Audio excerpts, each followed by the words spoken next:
because we are all here physically. Physically, we are here, but our hands. So, so I don't know if the Zoom will take it, but I'll try, okay?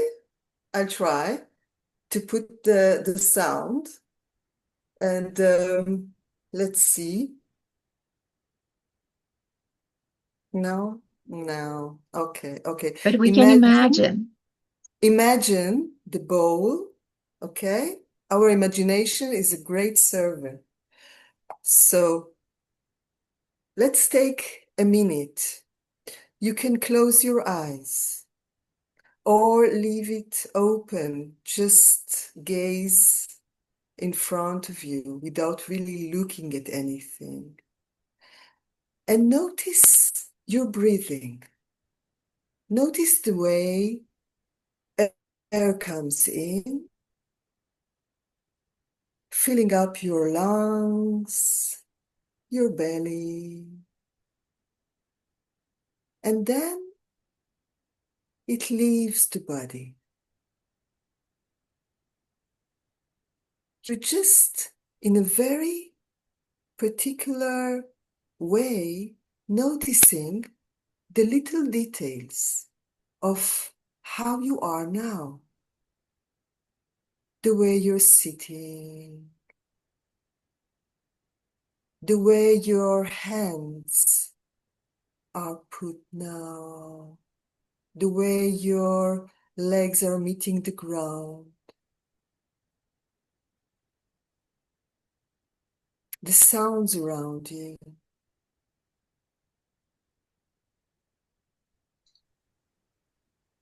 your weight on the chair.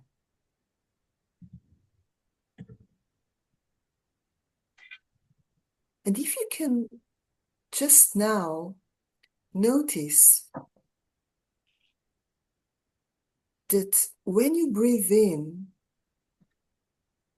and your chest is rising, and when you breathe out, your chest is coming back to its normal space. Open. And then you just notice how balanced you are when you're sitting here.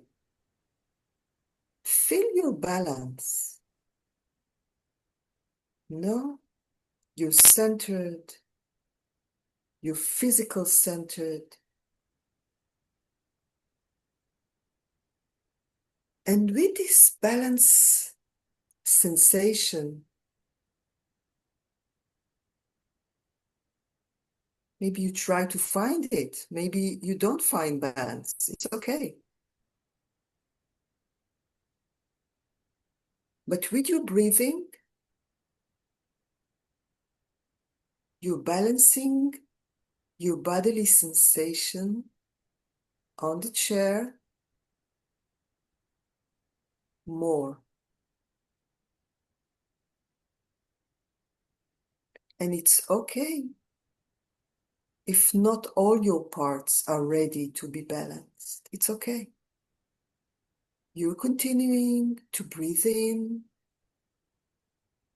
searching, creating, sensing.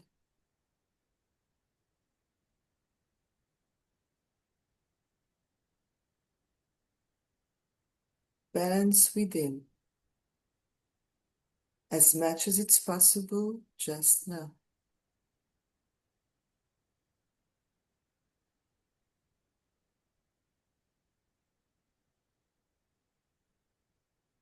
There's nothing to reach, nothing to find, just the way you are, in your most balanced way that is possible now. It's okay. And when you're ready,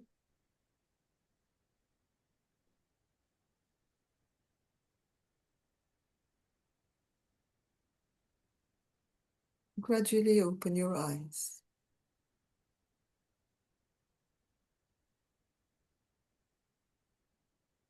Okay.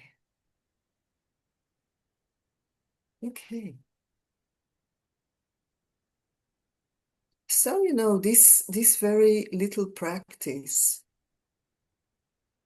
um, every session I begin, that's really with groups or in personal meetings, it's always the beginning of arriving. And there's something about balance and imbalance that is helping to come when you're looking for our balance. It's helping to arrive. There's no good or bad, there's nothing that you have to fight for. It's just this is it. So that's the first thing that I always recommend to do. Not to begin with the head, because our heads are like overloaded. Come back to the body, and then we can begin. Okay. Thank you, Sarit.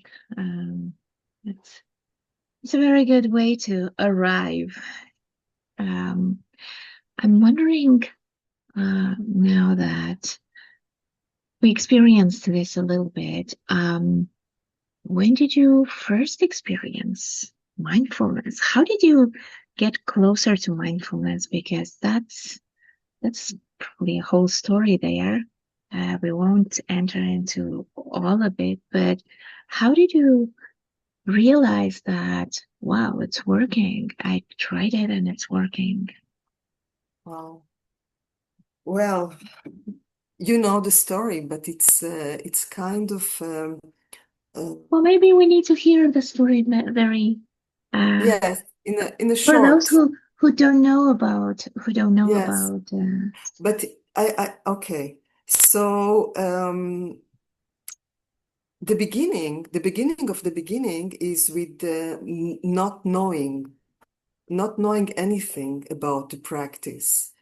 It's I was very young, and I was 27, and I was traveling, and a really unpredictable accident. Accidents are never predictable, aren't they?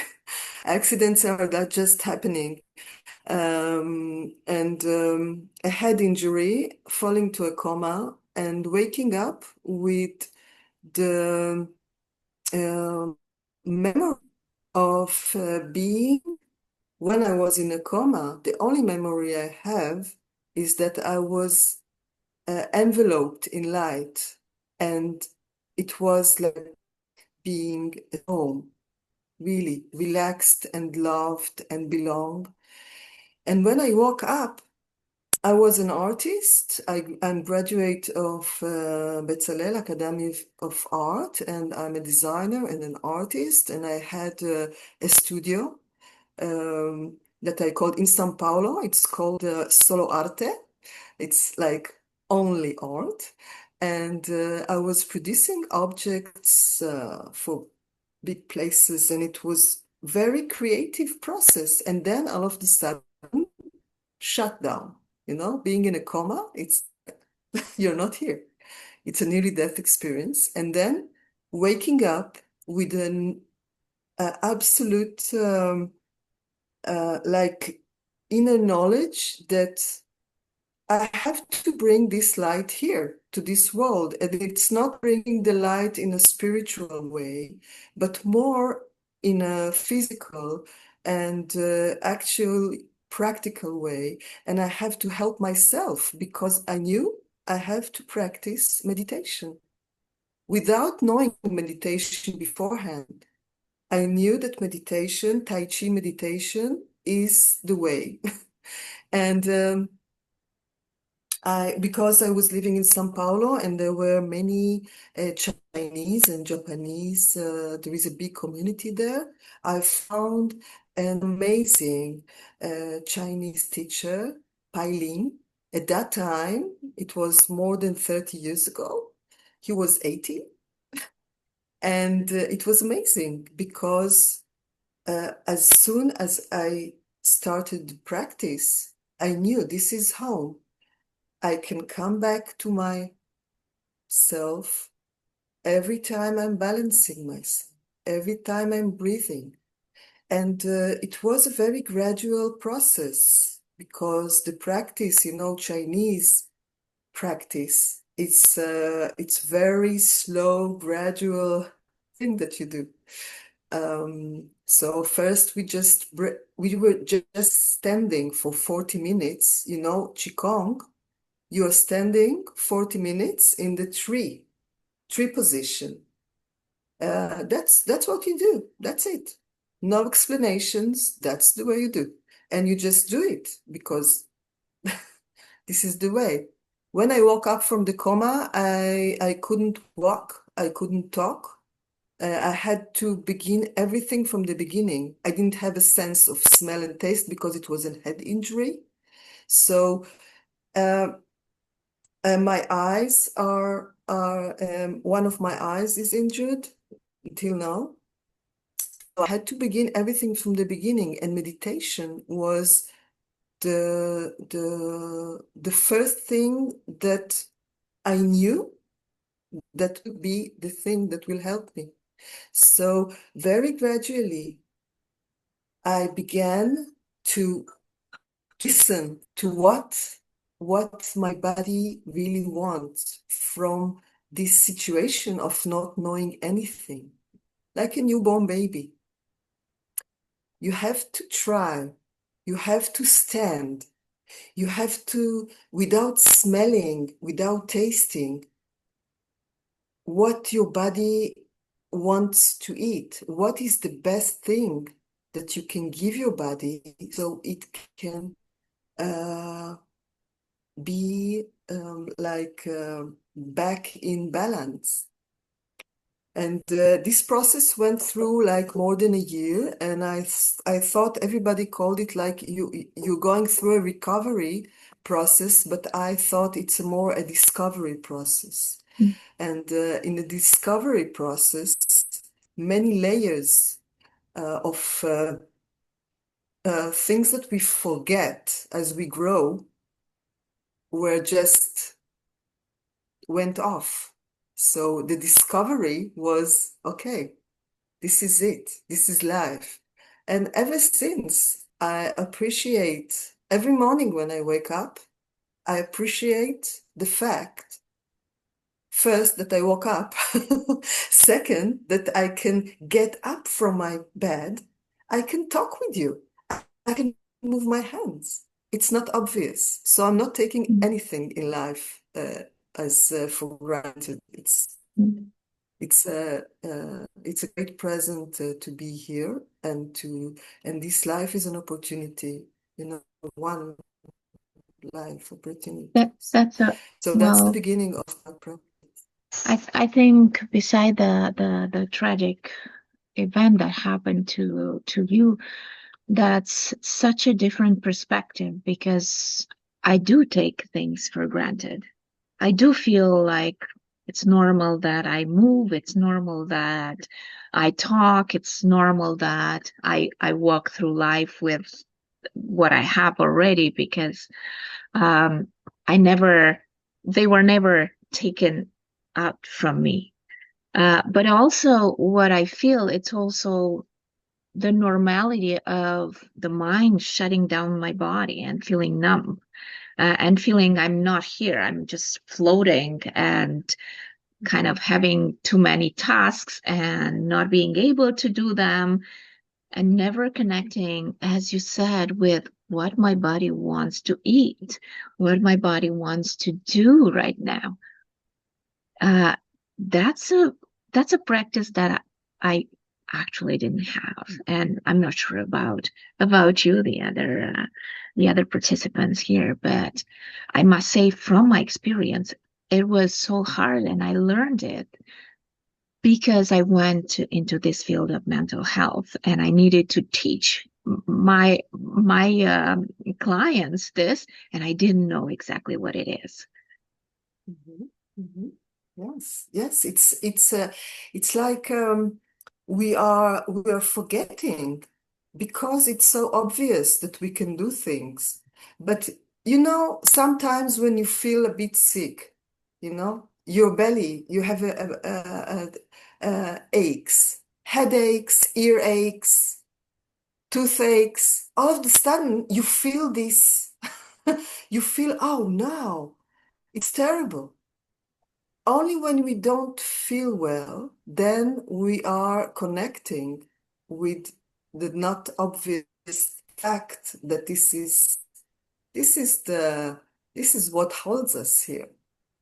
So actually, that was the first thing that I learned to appreciate, and it's important. And this is mindfulness. Before, mindfulness even was like talked about in the West. I think it was in 1993, many, many years ago. And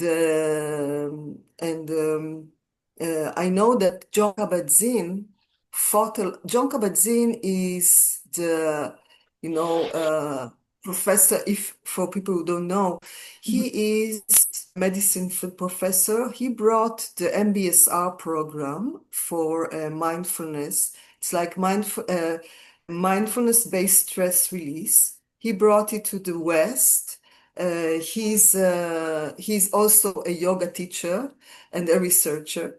And in his clinic in the Massachusetts hospital, he made like an experiment. He brought 8 people who were struggling with depression and anxiety to a room where there were conferences before. And he told them, you lie down on the floor. And he started doing these practices of, then he called it mindfulness, yes, for stress reduction. And it was amazing because little by little, there were more researchers and more evidence-based that this kind of practice affects our brains. And that's how I can say that the beginning of, 2000, a little bit later, the more there were evidence-based that this practice affects our brain's activity, the more people were ready to practice, because it can sound a bit spiritual to breathe, just to be here and now, yeah? But it's not. And when we learn that before we think, before we are making assumptions, we are sensing, and the sensations are very, how do you say, uh, it's the basic, it's the first thing we feel in this life. A baby is born, it's sensations. And this is what attracts us or rejects us most of our lives. I can give you an example about smells. Did you know that the smell is the most effective sense? The thing that we smell very fast when we have the smell sense, okay? Smell affects us completely in seconds because it arrives to the brain and affects the way of the way our brain brings hormones to actions. So if you smell a very good smell, you're attracted to it. You're going past a conditorium and you smell this very, very good smell of fresh bread. It opens your heart, isn't it? You can imagine Mhm. it now. Wow. Yes. Yes. And we can imagine it or the best fruit cake, the best thing, if you're hungry, you're imagining the smell of, and you can sense it because your mind is taking it. And on the contrary, take a very there is someone here with Instead of simple matching, trees. unravel dark secrets, solve challenging riddles, and enjoy Can you, more than a Carmen, can you put her on mute? Thank you. So Sorry. on the contrary, there is this rejecting smells. You're smelling a very bad smell. You don't want to be there. So our senses are the best or the first way for us to explore our being. I don't know how I got to talk about it. What was that? Yes, actually, we were talking about the fact that you didn't take senses For for granted. granted. Yes. You were able to really feel them, and then go a step forward and going into mindfulness practices. And now, um, talking a little bit again about your life story. You're there, an artist in Sao Paulo, and then you decided to be an art therapist and Uh, taking this practice with you. yes. Yes. So after I started the practice of meditation, and um, I continued to explore how mindfulness and my creative being, I say, arts is everything. It's like Winnicott said once that creativity is life. So I felt that my creative being, as I'm practicing meditation, it asks me for certain kind of artistic manifestations in every way. And years passed, and I got better. And then when we were moving to England, I started to um, okay, there are many things before, but the reason I chose to study art therapy was because I saw how my my creative actions were so healing for me and for people whom I taught. I taught intuitive sculpting uh, classes in Tel Aviv for many years. And then when we went to England, I taught in Emerson College Emerson College is in Forest Row. It's a village in East Sussex. And I gave you workshops from all over the world about um, intuitive sculpting.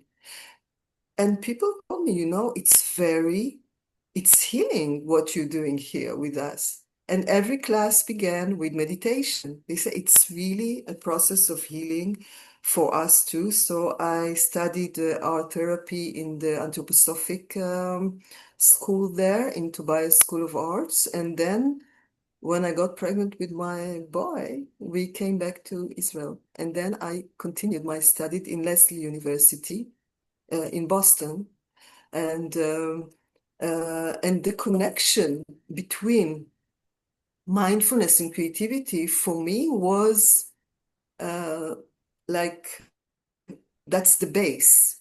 There was nothing that I had to connect. It was already connected. The more I worked with people, I I saw how uh, meditation but it's not like what you call meditation.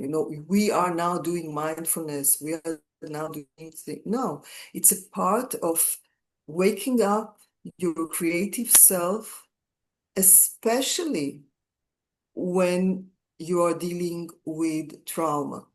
Because trauma, I'm working with people who are dealing with trauma in the last 20 years. And the way I work with them is, first of all, connection to the body.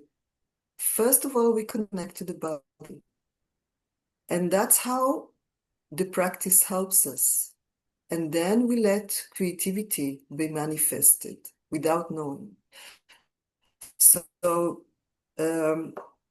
that's the book is all about. My book, The Art of Feeling at Home, is really about to be published I hope before the end of the year. The Art of Feeling at Home, from Trauma to Growth, with mindfulness and creativity tools.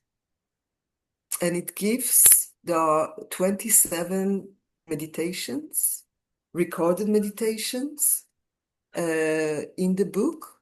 And it's a process we are going through if you know the hero's journey, Jung's hero's journey archetype. So we are going through this journey of the beginning, because the trauma takes us to the journey. It takes us out of the comfort zone. And trauma can be anything. Trauma can be,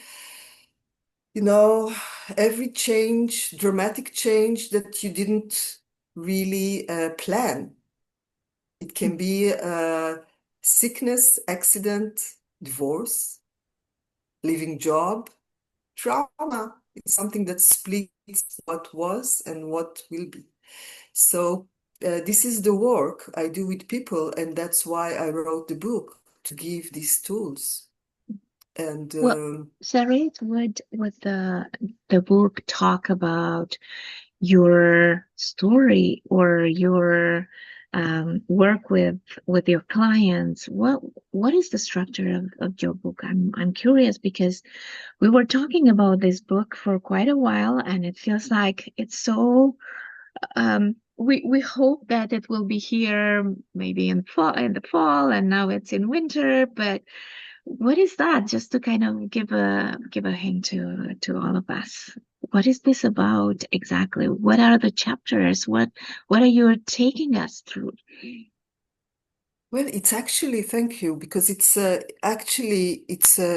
since it's a journey, and life is a journey, and I feel that my life journey took me to be who I am today, and everybody here, all of us, our journeys takes us to where we are now, and if we appreciate every step as the next step, we can be free to actually make changes within ourselves and also help others. So the book is divided into 5 chapters, from the beginning of the journey, when you're leaving you're going on the journey, and then you're going through all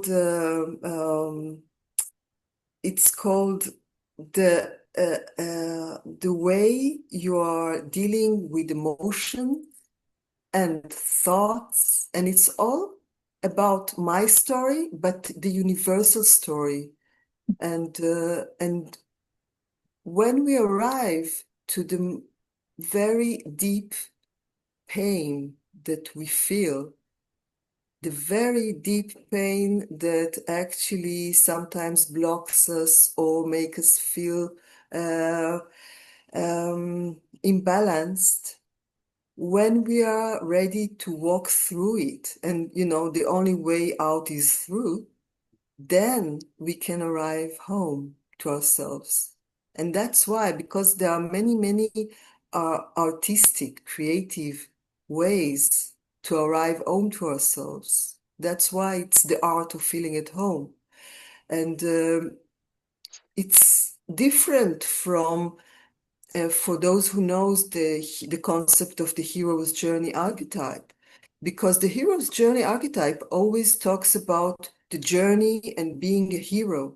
And what I bring here is how can we come back home to ourselves?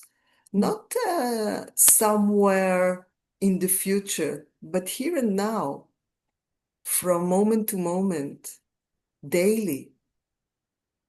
How can we do that? And we can, even when everything around us is, uh, you know, uh, where I live, there is a kind of a war going on. So if there are bombs or if everything is unsettled and you don't know what will happen tomorrow and you don't know what will happen in the next hour, how can you still feel at home? How can you find home within? And this is art, and we can do that. The more we are ready to explore the heroes and the heroines within us. And that's the book is all about, to bring us back home. And I have some models there that we explored in the introduction course. The acorn, for example, it's one of the models that I'm presenting there, and it's easy to follow. It's easy. So now talking about the acorn, what is acorn? Because those who were in your introduction course probably know much more about acorn, but let's say making a little introduction about this meditation technique. What is acorn? Okay, it's How can we talk about this in 5 minutes? I'm not sure if it's possible, but no, I don't think so.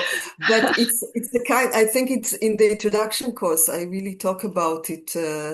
But it's an acronym of acorn. It's the seed, and if we take our practice as seeds for growing a big tree of awareness, then we can use it. And I can only tell you that it's the acknowledge, create, observe, release, and nourish. That's the acronym.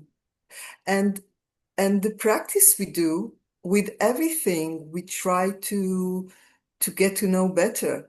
Even there is a practice I called acorn of forgiveness, because forgiveness is something that we rarely do. It's not easy to forgive, especially ourselves for mistakes we do. So, so, so we can accept, but forgiveness is a gradual process. It takes time. And with the acorn, there are many ways that we can do that. And yeah, that was in 2 minutes. What is the and I know that you have correct me if I'm wrong, acorn of love, acorn of forgiveness, acorn of generosity? generosity, exactly. So Yes. And yes, it's yes, an acorn of compassion, which is very important. It's acorn of forgiveness, because we learn to forgive, and then we can be more compassionate, and then we can be more generous. And when we're generous with ourselves and others, we can express love. It's like the R yeah. for the acorn is release. I mean, it's a concept I created, and it's a kind of, because my vision And it's not a spiritual vision, really. I feel I feel like, if we are taking these acorns of awareness and we are seeding them within ourselves, we can grow marvelous trees. Imagine forests, being aware. It's a great gift. It's a great tool. I mean, awareness, that's the thing. I'm sometimes I find myself like an ambassador for people who are they're not aware. They don't know. And not knowing is okay.